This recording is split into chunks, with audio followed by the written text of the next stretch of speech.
Welcome to the Paper Trail, where we follow the journey, my journey, through the world of a CEO of a mortgage note fund.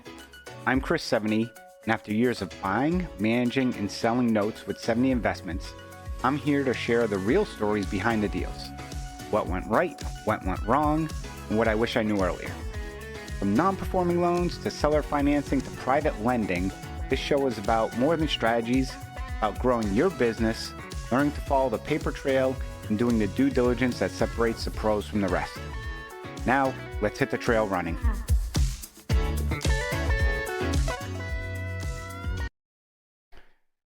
Welcome back, everybody, to another episode of the Paper Trail Podcast. I'm your host, Chris 70 of 7E Investments. And if you are looking for mortgage note investing information and how to buy non-performing loans, do seller financing, get involved in private lending, then you are at the right place. We here at the Paper Trail want you to follow that paper trail and dive into the details, the specifics on how to invest in this asset class. We are not your typical, let's show you how to market and only find deals. We want to show you how to make money on deals. Today, I am going to be talking about pricing non-performing loans and how to value them for maximum returns.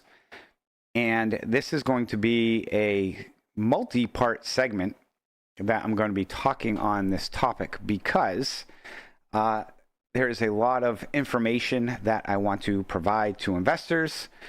So sit back, enjoy. I got my cup of coffee, cream, no sugar, the way I prefer, and we are going to dive right in.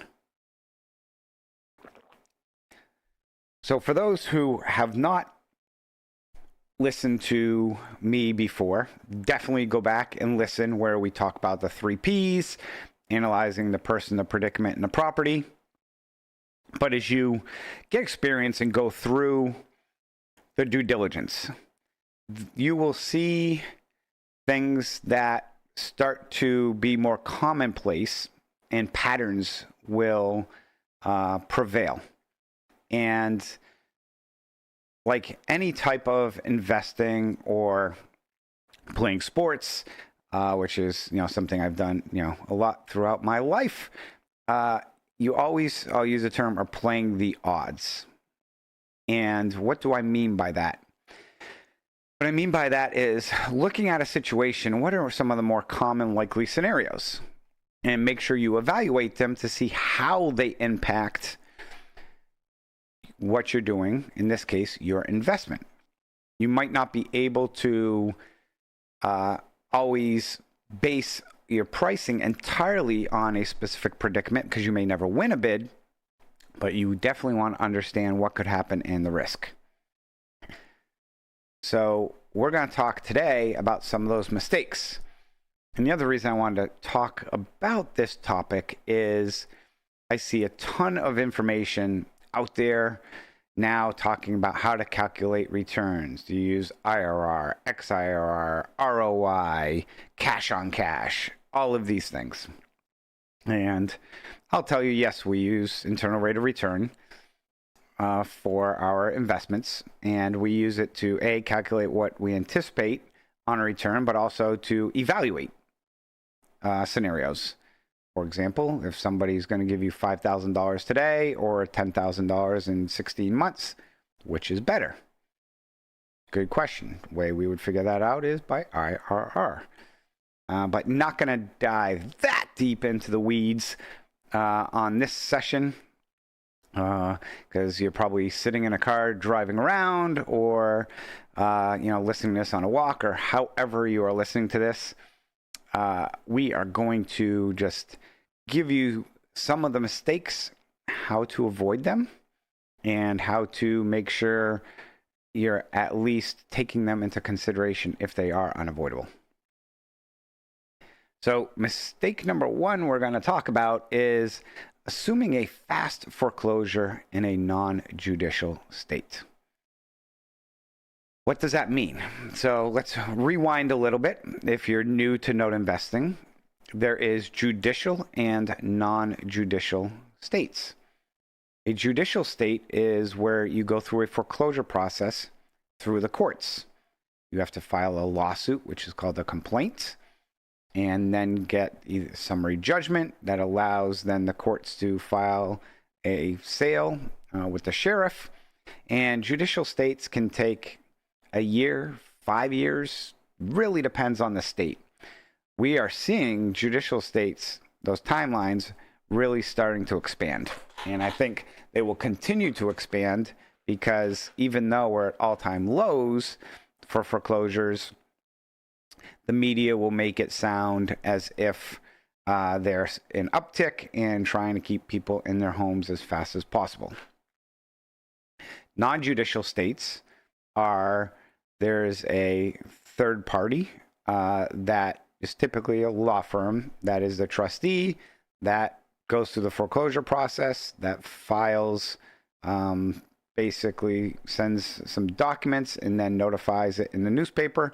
And this process can be done in 3, 4, 5 months. So much quicker process. And I'll actually share some case studies today in regards to real life situations and scenarios where this, of course, plays out. And I'll give you an example. A borrower is 2 years behind on their mortgage. Prior lender didn't do anything, just let them not pay. Property is worth $500,000 and they owe $200,000.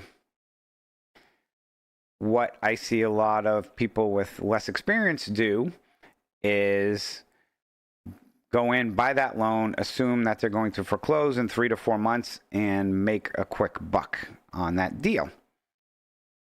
Now, if you lived in a house that's worth $500,000 and you couldn't make your payments, you really have 3 options. You can sell the house on the open market and get the maximum value for it. You can let it go to foreclosure and most likely would get about 70 cents on the dollar, maybe less. Or file bankruptcy, which allows you to restructure your payments, keep your equity, and potentially keep your house, or it at least buys you another year. What do you think borrowers in these situations typically tend to do? Typically, they file bankruptcy. And that could turn a quick foreclosure into significant delays. What also this may potentially do is increase carrying costs. It will increase your legal costs because in bankruptcy you have to file proof of claim, which is roughly $1,000, and go through that process. Let's say even the borrower doesn't make any payments in bankruptcy. I have 2 cases right now where this is occurring. One in Texas, where borrower's behind. They believe there's equity in the property. And again, it's not also whether there is or isn't equity. It's what does the borrower believe? Because in this instance, there is no equity in the property. Actually, in both instances I'm going to talk about. One in Virginia, one in Texas. The borrower believes there's equity, and there is not. And instead of letting it go to foreclosure, in both instances, they file bankruptcy. They file bankruptcy, and as part of the bankruptcy, they have to fill out all this paperwork, which we actually like bankruptcy because it's an open book where they have to provide all this information. But it takes time, and then the courts will schedule a hearing. Then the borrower has to continue to submit its information. And the borrower during this time is supposed to be paying, but we'll see if they do or don't. And then they have a hearing to get the bankruptcy approved. Once the bankruptcy is approved, then the courts can start issuing the payments. But you can't foreclose. There is a stay, meaning they can't foreclose. And it's as if the loan is brought current. So even if the borrower stops paying in bankruptcy, you typically still have to wait 90 to 120 days that they're behind again. And then you file a motion for relief. and get a motion for relief, which is pulls it out of bankruptcy, but that could take another 60 days. Long story short, if a borrower files bankruptcy, assume it's going to take a year. Now, how do you predict all of this? You can't. You can, again, use some common sense to understand what they may or may not do. And let me give you some ideas. What we do. We look at what will happen in the possibility of bankruptcy and evaluate what those returns will look like. If the borrower is really behind and they started making payments, maybe it's still maybe not a bad deal. If the borrower is 6 months behind at a low interest rate and they file bankruptcy, that can really impact your returns. So here are some of the things we also do within our calculator, or when we analyze these, is in Texas, if I look at timelines, it might say 90 days. Well, we typically will add a month to that time frame. Why do we add a month? Because think about driving on a highway. I've lived in Boston and DC, two of the worst traffic places in the planet. You know, I can get to DCA airport in no traffic. I can actually leave my house, get to the airport, and be through the gate in under 20 minutes at 4 a.m. in the morning, because I'm about 8 miles away. Now, if I did that at 9 o'clock in the morning, how long do you think it would take me? An hour. It would take you longer. There's delays. There's things that outside forces that you don't control that can impact your foreclosure. What are some of those forces?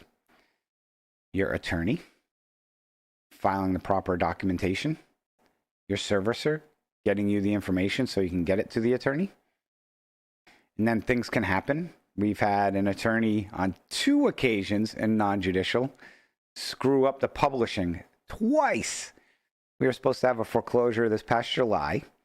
We had to cancel it in July because they screwed up. It pushed it 3 or 4 weeks. Then I think beginning of August, they screwed it up again. What can you do? You can yell at them. You can scream at them. But it doesn't make you feel any better.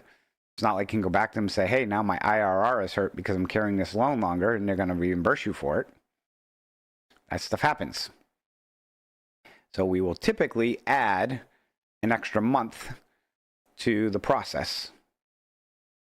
Some on longer foreclosures, if it's a 15-month in timelines, we might add 2 months. But we do not anticipate the shortest duration or the perfect path. The reality is, if it happens, then great, you do better. If it doesn't, you got some downside risk. And it's weighing in how much you can factor in. Factor in a year, forget it, because you're never going to win a bid because your number is going to become too low.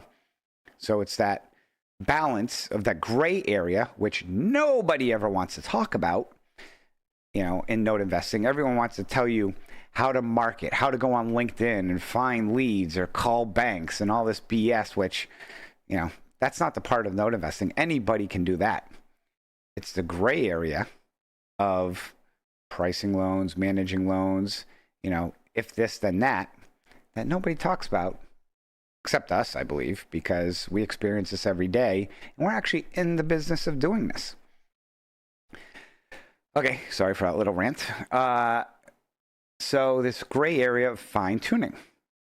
Now there's another avenue that we also look at when we're going down this path. What if you take a property back? That fast foreclosure that you thought, oh, I'm going to foreclose and it's going to sell at auction. What if it doesn't? Now you have to continue to carry insurance, continue to pay the taxes. You might have to file eviction. You have to wait for the courts to actually issue the deed, which can take a month. So you actually have ownership, because at foreclosure sale, you might win the bid, but you still have to wait for the deed to be transferred to your name. You have carrying costs, which can get pretty extensive. It's another thing we factor into our pricing. We carry 3 or 6 months on every foreclosure. Even if we think it's going to sell at auction, we will analyze it as if it sells at auction, then we'll analyze it at 3 and 6 months of hold time. See, how do those numbers factor in? Is it a big difference in the numbers based off of those hold times? Something important to consider. Sometimes we might not carry any. Sometimes we carry 6 months. Sometimes we carry 3 months. That's the whole basis of bidding, is you just don't click a button or put it in and here spit out a number. You need to analyze. It's no different than if you owned a rental property, and how would it look if you got $1,100 a month in rent versus $900? That will have a significant impact on your numbers. Note investing, you know what the payment is. What you don't know is your costs or your time. So you have to factor in, how do those impact your returns? And this is where, again, IRR can come into play, because are you better off? For example, we just gave somebody $1,500 cash for keys versus holding out another 2 months for an eviction, because $1,500 today is a lot cheaper than holding a property for 2 months. All the carrying costs, the taxes, insurance, utilities. So this is the avenues that I want people to open their brain and think about of all these situations. Because as I mentioned, carrying costs and legal fees can destroy those returns. So in this one in Texas, we bought this loan last year, and we anticipated it would be a 4-month foreclosure, and basically we put a 6-month hold period, and we've actually gone by past those 10 months already that we anticipated in there. We do have a foreclosure date coming up, finally, because the borrower filed bankruptcy. It got dismissed. So in this instance, we're past our timeline. Doesn't mean we're going to make less. It's going to boil down to, honestly, what the property sells for. We're not going to lose money because we bought it at a discount. But are we going to make what we make? Maybe, maybe not. And then if we do take it back, we then do a whole nother analogy of, do we do work on it to increase value? Does that whole time and increase work give us a better return than it doesn't? We did a case study on a property in Nevada that we sold for, we took it back, and we could only sell it for between 1 to 1.2 million. We took it back, put $250,000 roughly into it, and it sold for around 1.9 million. That instance, yes, we won. Other instances, it's better to fish, or it's better to cut that bait. This other asset we have in Virginia, borrower was trying to sell it as well, and also started the foreclosure process. Interestingly, the borrower is underwater. They believe there's equity in the property, which I guess I should reframe that. They can't add, because they mentioned they could sell it for X, but then they mentioned they owe us Y and they owe somebody else Z, and Y plus Z is greater than X, but for some reason they think that they can come out whole on this. So they filed bankruptcy to try and protect, which unfortunately, what happens in many of these instances too is, again, the clock doesn't stop. So they still owe money, it's still accruing interest, and it's still accruing taxes and insurance, so the costs continue to rise. And in many instances, these borrowers don't understand that if I could sell a property today for $400,000 or in 6 months for $420,000, the $420,000 probably isn't a better answer, because it's probably accrued more than $20,000 in costs during that time. So this is another avenue of just understanding. But also remember, there's common sense, but it doesn't matter what you think the property is worth. It also depends on what the borrower thinks the property is worth. So in this asset in Virginia, we bought it, I think, in April, and we assumed that we'd be able to exit this in 10 plus months, which is January. We're recording this now in September. We are actually in the process of filing motion for relief from stay to allow the property to be sold, and we'll see if we hit that timeline. Now you may be thinking, Chris, well, you're putting these in and you're not hitting them. Does this happen all the time? No. In some instances, we get it sold in 4 months, and that 6 months of carrying costs and everything else ends up winning for us and does better. The other aspect or thing that we also do put in our numbers is if a property is worth, I'm just going to use easy numbers, $1 million, or we think it's worth $1 million, we, in our analysis, do not calculate that we would receive the full $1 million. We discount that number 5 to 10%. We also include costs as if we were to sell that with an agent, and we typically carry about another 10%. So $1 million property, we might discount it to about $850,000.